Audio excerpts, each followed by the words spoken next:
আসসালামু আলাইকুম। বাংলাদেশের সাবেক প্রধানমন্ত্রী বেগম খালেদা জিয়ার মৃত্যুতে পশ্চিমবঙ্গ বিধানসভার গৃহীত শোক প্রস্তাবের অনুলিপি তার পরিবারের কাছে পৌঁছে দেওয়ার অনুরোধ জানিয়েছে ভারতের পশ্চিমবঙ্গ বিধানসভা।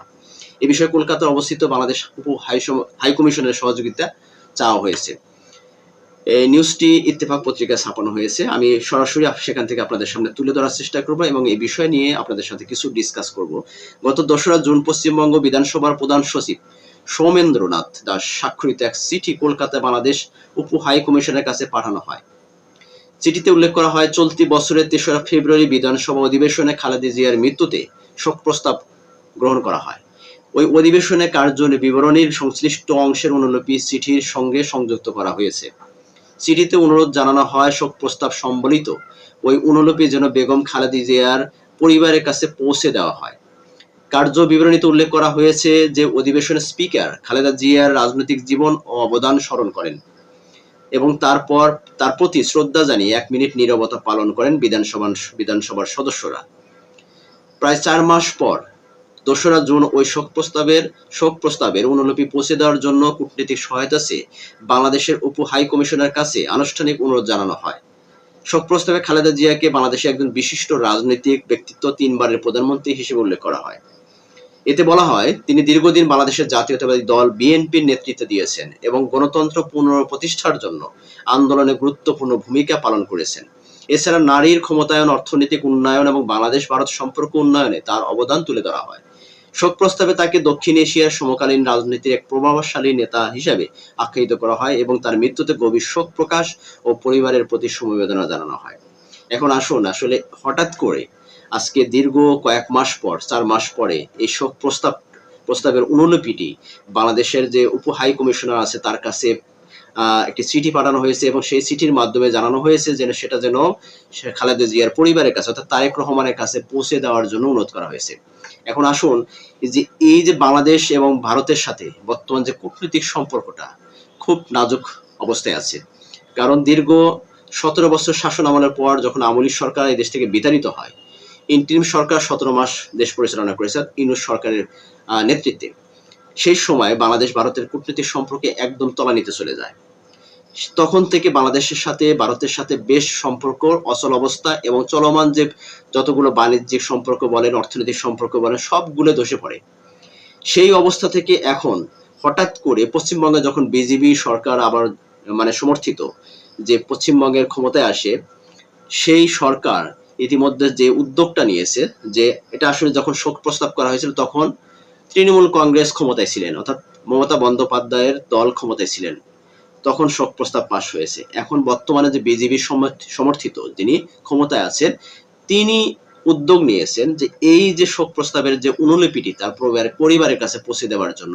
নিশ্চয়ই এটা একটা ভালো উদ্যোগ এবং কূটনৈতিক একটি সম্পর্ক জোরদার করার জন্যই হয়তোবা পশ্চিমবঙ্গের পক্ষ থেকে ভারতের কেন্দ্রীয় সরকার পশ্চিমবঙ্গের মাধ্যমে এটি ভারতের সাথে একটা বাংলাদেশের সাথে একটা কূটনৈতিক সম্পর্ক গড়ে তোলার জন্য একটা হয়তোবা এটা তাদের একটা একটা কৌশল হতে পারে, আমি যেটা মনে করি। আমরা সম্প্রতি দেখতে পাচ্ছি যে ভারতের সাথে যে তার প্রতিবেশী ছোট ছোট রাষ্ট্রগুলোর সাথে যে কূটনৈতিক দুর্বলতা ছিল, কূটনৈতিক সম্পর্ক যে খারাপ ছিল, সেই সম্পর্কগুলো আবার পুনর্গঠন করার জন্য, পুনরায় আবার সচল করার জন্য ভারতের কূটনীতিক যারা আছে তারা কিন্তু ব্যাপকভাবে তোড়জোড় করে তারা কিন্তু এটা কিন্তু খুব কাজ করে যাচ্ছে। যেমন পার্শ্ববর্তী দেশ মায়ানমারের সাথে আমরা দেখলাম যে তাদের সাথে কিন্তু কূটনীতিক সম্পর্ক খারাপ ছিল। তাদের সাথে কূটনীতিক সম্পর্ক গড়ে তোলার জন্য ইতিমধ্যে মায়ানমারের যে জান্তা শাসিত রাষ্ট্রপ্রধান তিনি কিন্তু কয়েকদিন আগে ভারতে সফর করেছেন। আবার নেপালের সাথে তাদের সম্পর্ক গড়ে তোলার জন্য কূটনীতিক সম্পর্ক জোরদার করেছে। আবার বাংলাদেশের সাথে যে বর্তমানে যে বাংলাদেশের সাথে ভারতের যে কূটনীতিক সম্পর্ক খুব নাজুক পরিস্থিতি, নাজুক অবস্থা, সেই অবস্থার কিছুটা আবার এখানে বরফ গলতে শুরু হচ্ছে। আমার মনে হচ্ছে যে বরফ গলা শুরু করে দিয়েছে। কারণ এই যে তাদের মধ্যে যে একটা সম্পর্ক গড়ে তোলার জন্য একটা খুব সুন্দর একটা কৌশল হাতে নিয়েছে পশ্চিমবঙ্গ বিধানসভার পক্ষ থেকে যে উদ্যোগটা নেওয়া হয়েছে, আমি মনে করি আগামী দিনে বাংলাদেশের সাথে ভারতের একটা সুসম্পর্ক গড়ার লক্ষ্যে তারা এই কাজ করে যাচ্ছে। দেখুন, প্রতিবেশী রাষ্ট্রের সাথে আসলে কোনো দ্বন্দ্ব বা কোনো মত পার্থক্য যে কোনো বিষয় আসলে থাকতে পারে, কিন্তু তার সাথে প্রতিনিয়ত দ্বন্দ্বে লিপ্ত থাকাটা আসলে কোনো রাষ্ট্রের জন্য সেটা ভালো না। ভারত আমাদের চাইতে অনেক গুণ বড় রাষ্ট্র। তাই বিদায় যে সে বাংলাদেশের মতো ছোট্ট একটা রাষ্ট্রকে হেয় প্রতিপন্ন করে তাকে ছোট মনে করে রেখে তার সাথে কূটনীতিক সম্পর্ক খারাপ রাখবে, এটা যেমন ভারতের জন্য ভালো না, তেমনি আমাদের মতো ছোট ছোট রাষ্ট্রগুলো বড় রাষ্ট্রদের সাথে কূটনীতিক সম্পর্ক খারাপ করা সেটাও কিন্তু ভালো না। দেখুন, প্রত্যেকটা রাষ্ট্রে একটা সার্বভৌমত্ব আছে। সার্বভৌমত্ব রক্ষা করে একটি প্রতিবেশী রাষ্ট্রের সাথে তাদের কূটনৈতিক সম্পর্ক বজায় রাখাই হচ্ছে সবচেয়ে ভালো কাজ। তেমনি বাংলাদেশের মতো ছোট্ট একটা রাষ্ট্র, তার নিজস্ব অস্তিত্ব আছে, নিজস্ব সত্তা আছে, নিজস্ব সার্বভৌমত্ব আছে।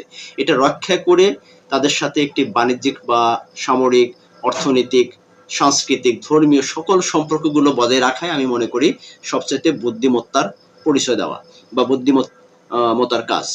তো যে বিষয়টি নিয়ে আমি কথা বলছি সেটি হচ্ছে যে আগামী দিনে হয়তোবা এই যে একটা চিঠি, এই চিঠিকে কেন্দ্র করে বাংলাদেশের সাথে কূটনীতিক একটি সুসম্পর্ক গড়ে তোলার লক্ষ্যে ভারতের একটা কূটনৈতিক কৌশল হতে পারে এই চিঠিটার মধ্য দিয়ে, আমি যেটা মনে করছি। দর্শক, আপনারা আসলে কি ভাবছেন যে আসলে কি বাংলাদেশের সাথে ভারতের যে এই যে সম্পর্ক তলানিতে চলে গেছে সেই সম্পর্কটা পুনরুদ্ধার করার জন্য পশ্চিমবঙ্গের বিধানসভা থেকে এইরকম একটা উদ্যোগ নিচ্ছে কিনা? আপনাদের যদি মতামত থাকে এই বিষয়ে অবশ্যই কমেন্টসে লিখবেন। আরেকটি বিষয় আমি পরিষ্কার করে আপনাদের সাথে শেয়ার করার চেষ্টা করছি, সেটি হচ্ছে যে বর্তমানে একটি কথা খুব চলমান, সেটি হচ্ছে যে কার্যক্রম নিষিদ্ধ আওয়ামী লীগ সভানেত্রী শেখ হাসিনা, তিনি কিন্তু ভারতে অবস্থান করছেন। সম্প্রতি বেশ কিছু মিডিয়ার মাধ্যমে প্রকাশ করা হচ্ছে যে তিনি খুব শীঘ্রই বাংলাদেশে ফিরছেন। এটা আসলে কতটুকু সত্য বা কতটুকু বাস্তবসম্মত সেটা ভবিষ্যৎ বলে দিবে। তবে এই মুহূর্তে যে শেখ হাসিনা ফেরা হচ্ছে না সেটা প্রায় নিশ্চিত, কারণ ওনার নামে অনেকগুলো মামলা হয়েছে। কিন্তু তাকে ঘিরে যে বাংলাদেশের সাথে ভারতের সাথে যে একটা কূটনৈতিক সম্পর্ক যে নষ্ট হয়ে গেছে, সেটা হয়তোবা আগামী দিনে পুনরুদ্ধার করার জন্য বা সেটাকে আর সচল করার জন্য, সুন্দর করার জন্য, একটি সুসম্পর্ক গড়ে তোলার জন্য ভারতের কূটনৈতিক যারা আছে তারা কিন্তু একটা পদক্ষেপ অবশ্যই হাতে নিয়েছে। এখানে আমাদের বাংলাদেশের পক্ষ থেকে কিন্তু ভারতের সাথে একটা সম্পর্ক গড়ে তোলার জন্য চেষ্টা চালিয়ে যাচ্ছে সরকারের পক্ষ থেকে। তো দুটি রাষ্ট্রের মধ্যে আসলে আগামী দিনে সম্পর্ক উন্নয়ন হবে, উন্নতি ঘটবে, এটাই সবারই কামনা। হয়তোবা কিছু মানুষ আছে বা কিছু মতাদর্শ আছে যারা ভারত বিরোধী, বা ভারতের কিছু লোক আছে যারা বাংলাদেশ বিরোধী, এরকম মতাদর্শের লোক থাকতেই পারে।